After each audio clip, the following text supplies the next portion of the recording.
All right, thanks for your patience while we get our technical stuff worked out. It is now my great pleasure to introduce a faculty member from ASIAA, born and raised in Taiwan, flew to Hawaii for his PhD and then to the UK for his first postdoc, followed by a second one in Germany.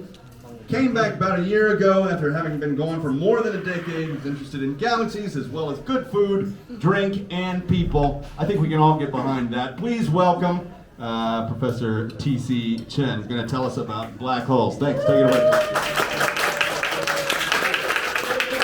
Thank you guys. Far too kind. Yeah, I go by T.C.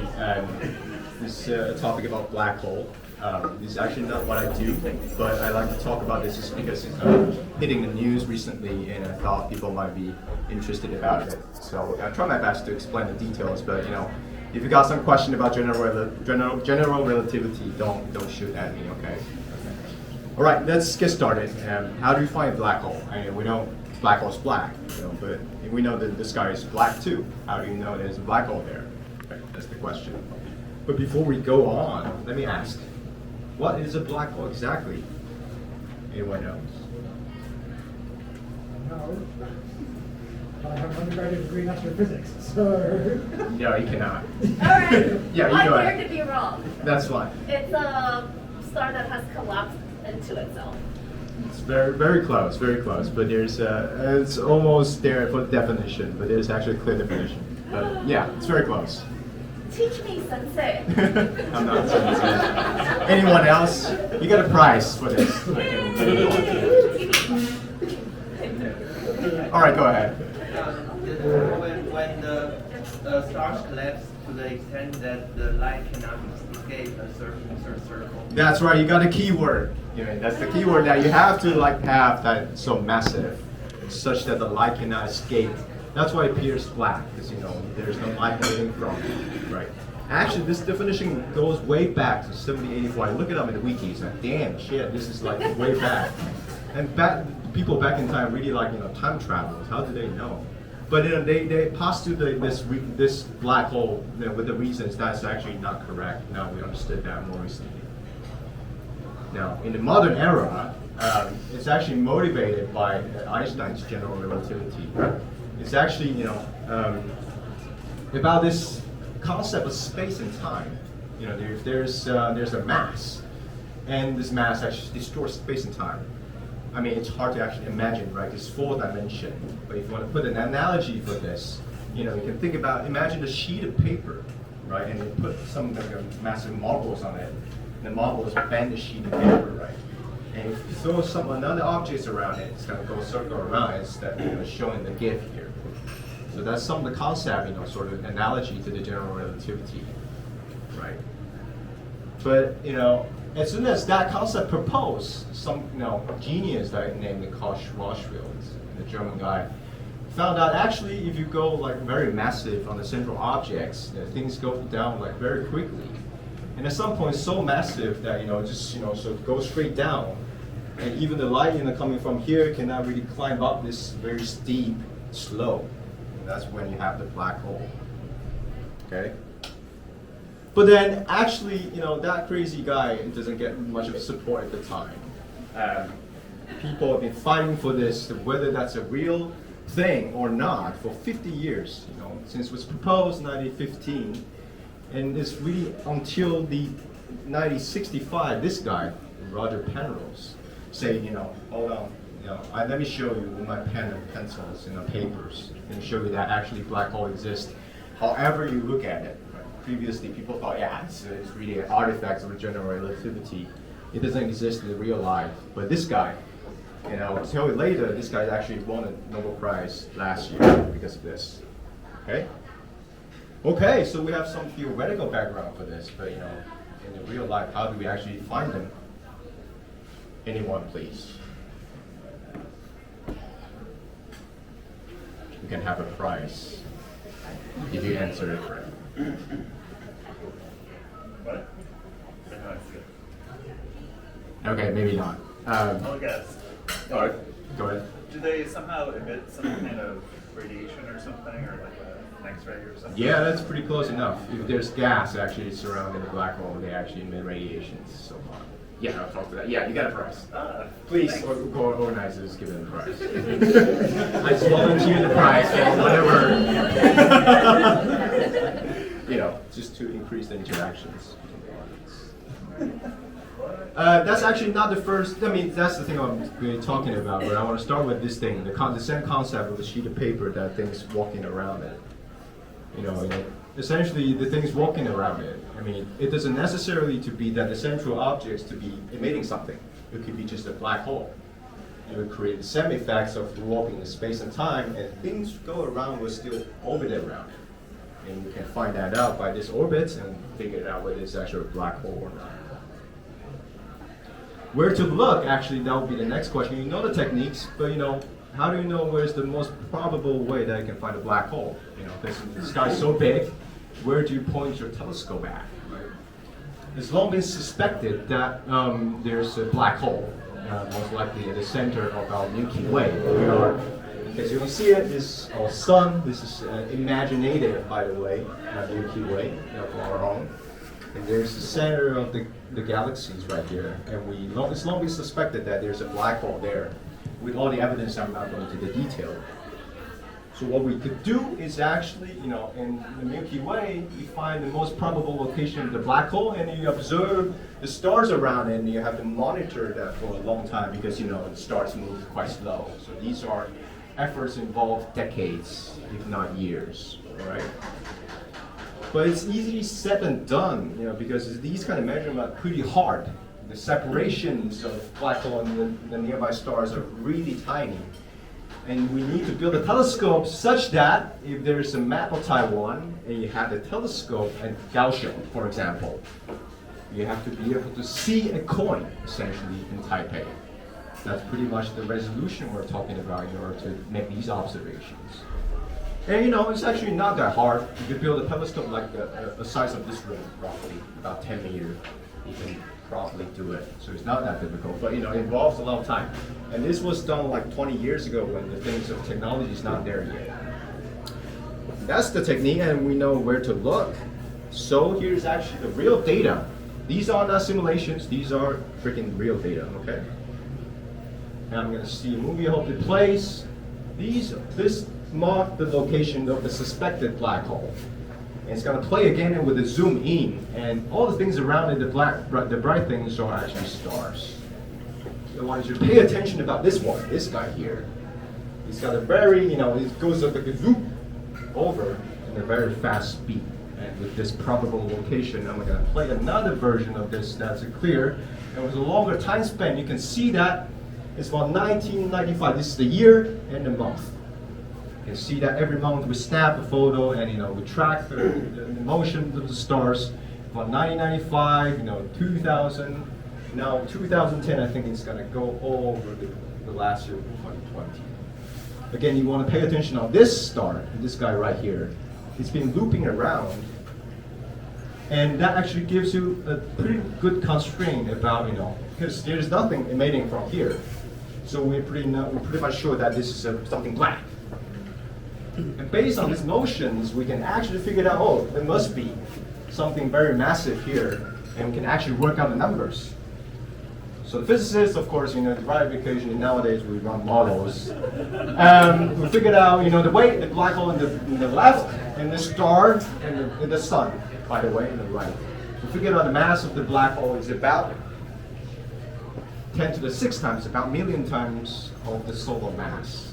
So that brings back to the question of the last general astro quiz. It's actually a million times for the central black hole, not the most massive ones. We'll find out the answer soon for that question. So this is actually quite a dramatic thing that sort of first proved that there must be a existence of a black hole in the center of a Milky Way, and that's so massive that they awarded Nobel Prize last year. For these 3 people, and Roger Penrose, I noted that that he developed a theoretical framework for him. And the guy in the center and the lady on the right actually co-discovered and co-made actually the movies I just showed. The second one is by Andrea Getz, the lady, and the first one is by Reinhard Genzel. And there are different teams. They're doing the same experiments, and they found consistent results. So that's pretty solid. So we're nailed down on that, okay? It's pretty cool. But then you start to question, this is fucking one example, and what about the other places in the universe? You said there's gonna be plenty, and how do you gonna find the others, right?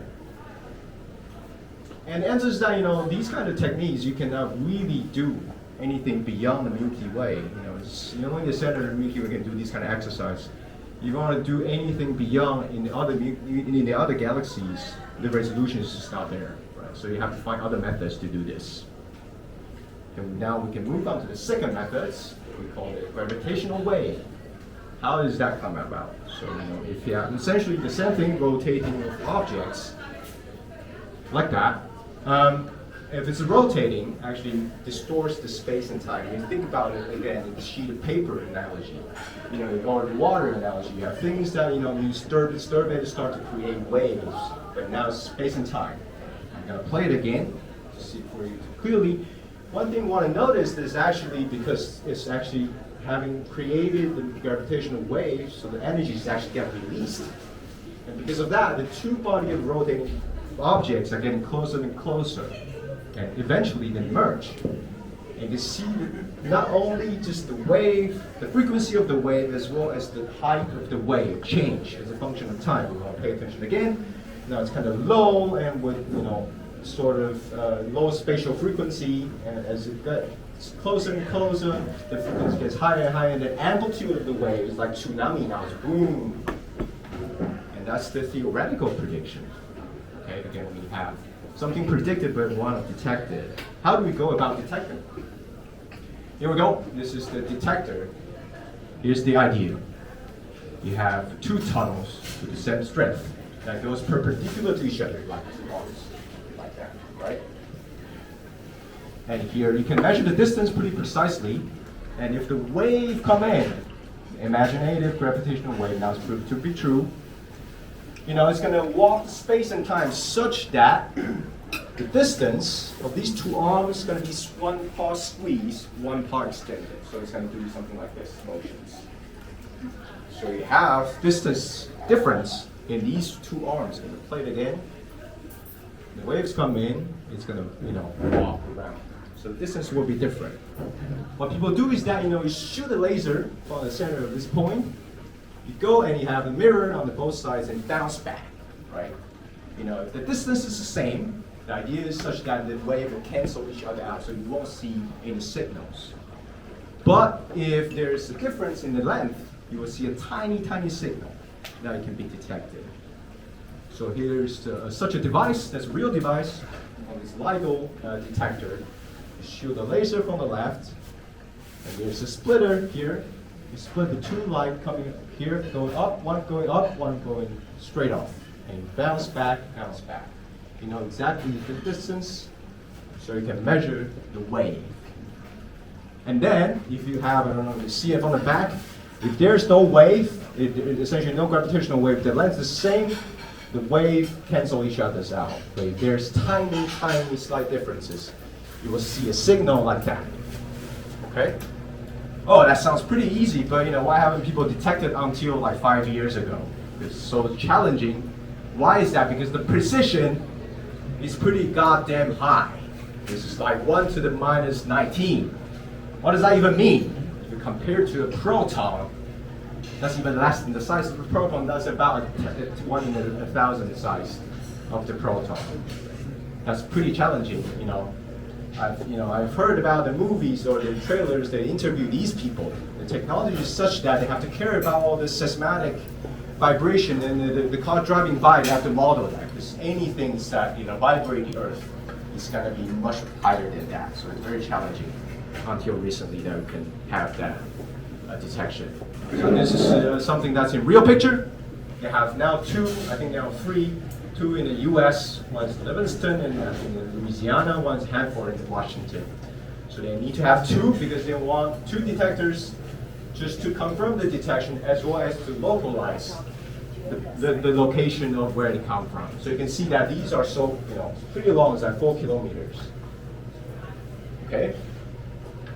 So now we know, we set it up. What does it look like in the real life in the signals? I'm going to explain a little bit here. So this is the signal we're supposed to see. So you remember the movies I showed about this, generating a gravitational wave.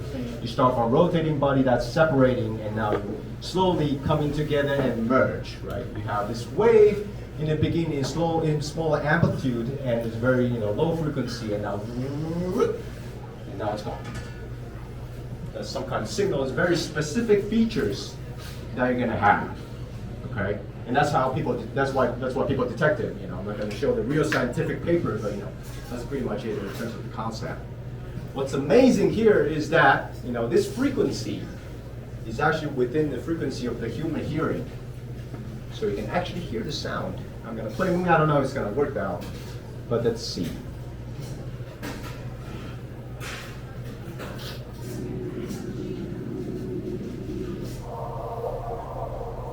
You got hear it? So you have the low frequency at the beginning, and once the signal comes in, whoop, you have that hearing of this sound. Of course, you're not going to hear it because it's the warp in space and time. It's not from the air, but it's at the frequency that you can actually hear it.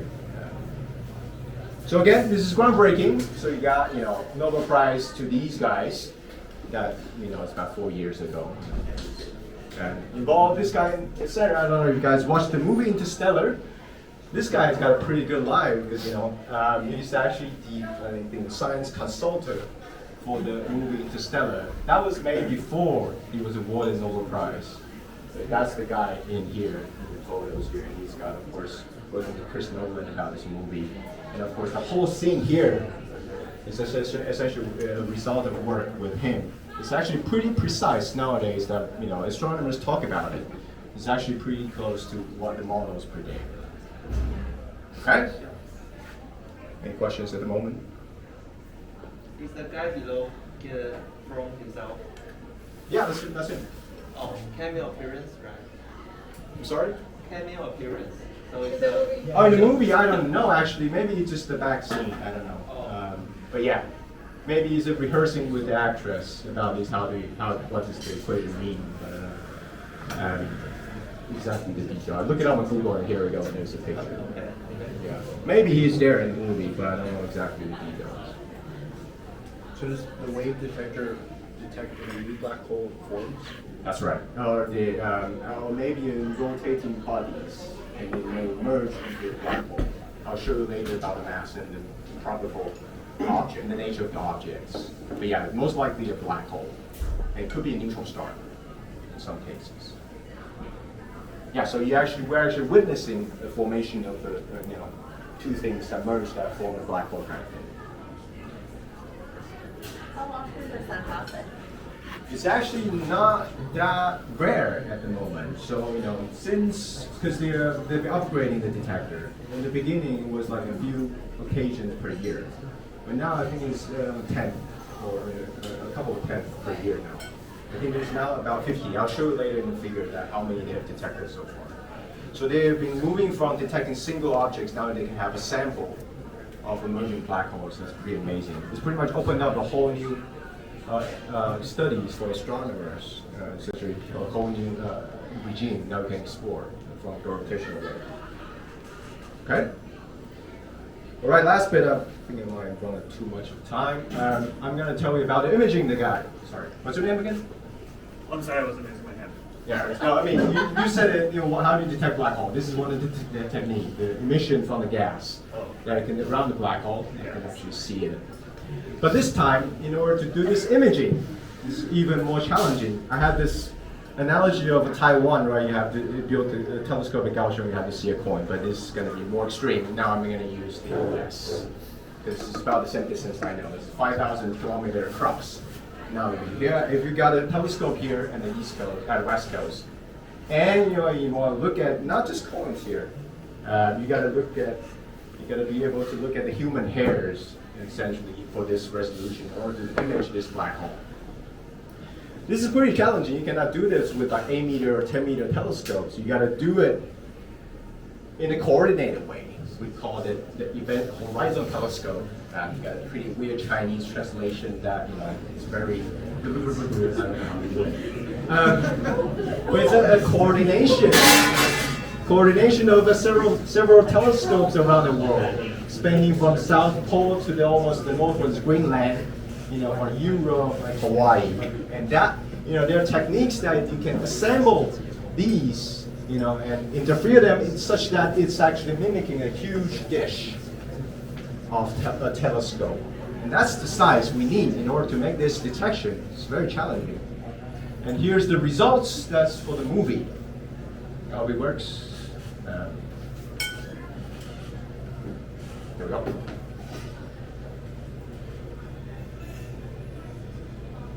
It's to image a black hole that's the closest, the most massive black hole that we can see. And because we expect that to be large enough that with this such a telescope we can actually detect that the image. It's going to keep zooming in. This is objects that we know there's a probable black hole that's actually emitting jets. You can see there's going to be a jet coming out that we think is very likely from the black hole. We thought it's going to be very likely from the black hole. And then people just keep zooming in. These are all real data, by the way. So you just keep zooming in, zooming in, zooming in, zooming in, zooming in. And then you see this image all around the media last year sometime, I suppose. And this is not actually a black hole. You actually image the gas, as you said, the emitting lights around the black hole. We call it a silhouette, a shadow. It's actually not a real black hole. Black hole is the center. And it's from the news. Yesterday there's a press conference about now we can also image magnetic fields for the black hole. So it's actually progressing in such a time that it's really a promising field of study. So if anybody like to study black hole, this is really the right time to come in and play. Okay. And my institute, ASIAA, has been involved heavily on this front in particular, and they've been not number a prize yet. We'll see, but they've been winning some of the big prizes like Breakthrough Prize, and it's covered on the media. So, in summarizing, it's almost done. We can detect black hole in three methods. One is to track the star, as I said before, the motion of the star around a black hole in Milky Way. The second one is to detect the gravitational waves in the emerging black holes. You have signals with the detectors. And the third one is to take a picture of the black holes. There are certain types method that's suitable for different types of black hole. We'll end up with this figure. This is all we know so far from the gravitational wave detection of black holes. On the vertical axis, that's the mass of the black hole in the unit of the sun. And these are essentially, each of them is suspected to be two black holes merging into one, two black holes merging into one. All these different events. Now we have really a gallery of merging black holes, and some of it actually involves black hole and it's probably neutron stars, that bumps into something that's more massive. So I'll stop here. The future is bright, and thank you very much.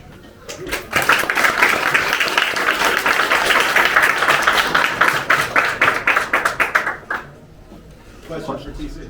Yeah, please. Please. It says MIGO Virgo black holes and human black holes. Is that just a matter of mass, or what's the difference? These are all like, I think, there's some, these are detected by gravitational waves.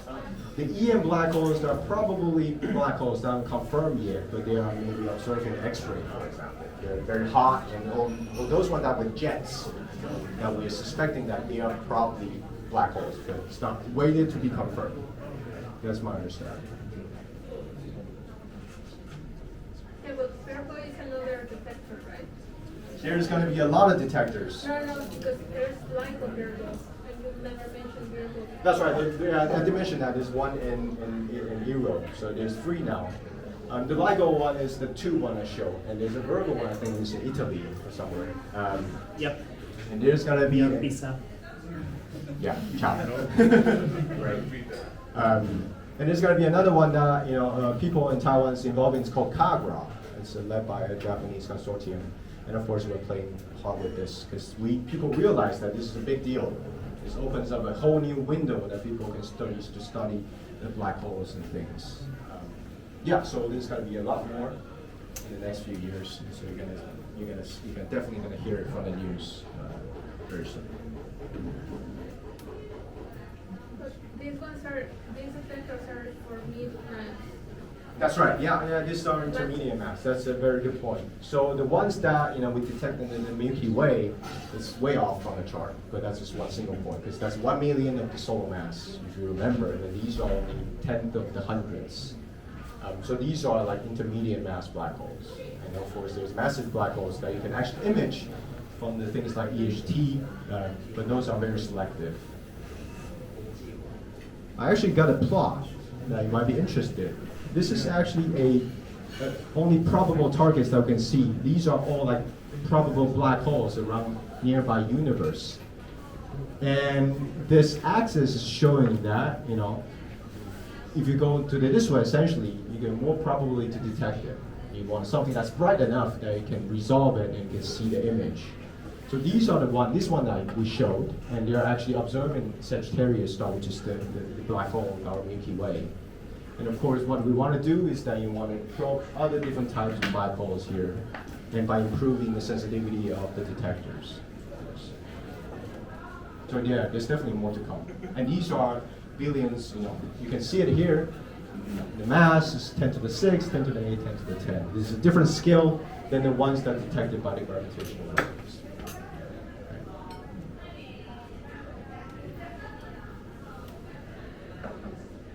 Any more questions?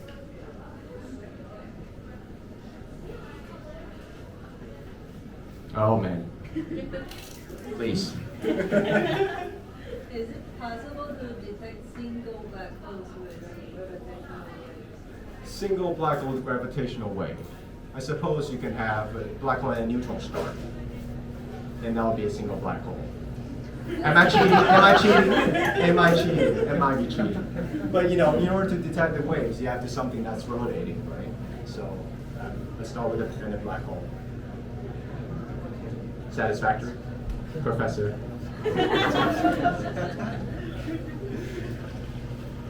Yeah. But that's actually really rare.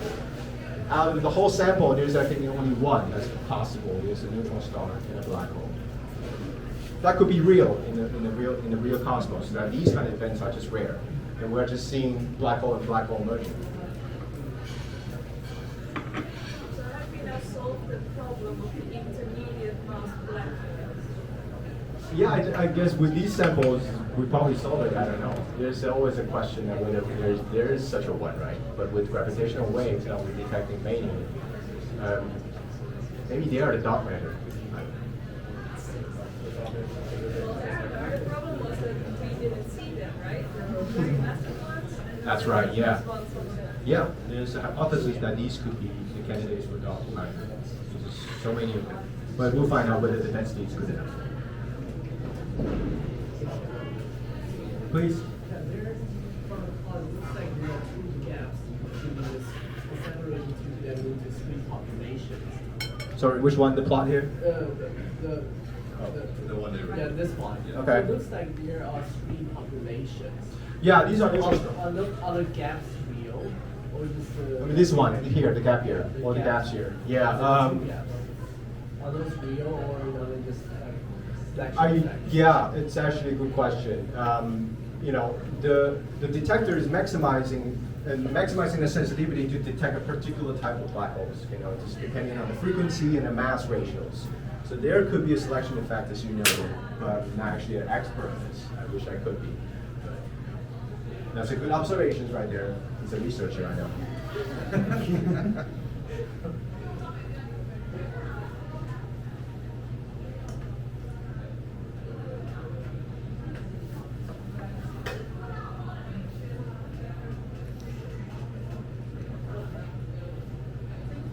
Any more questions?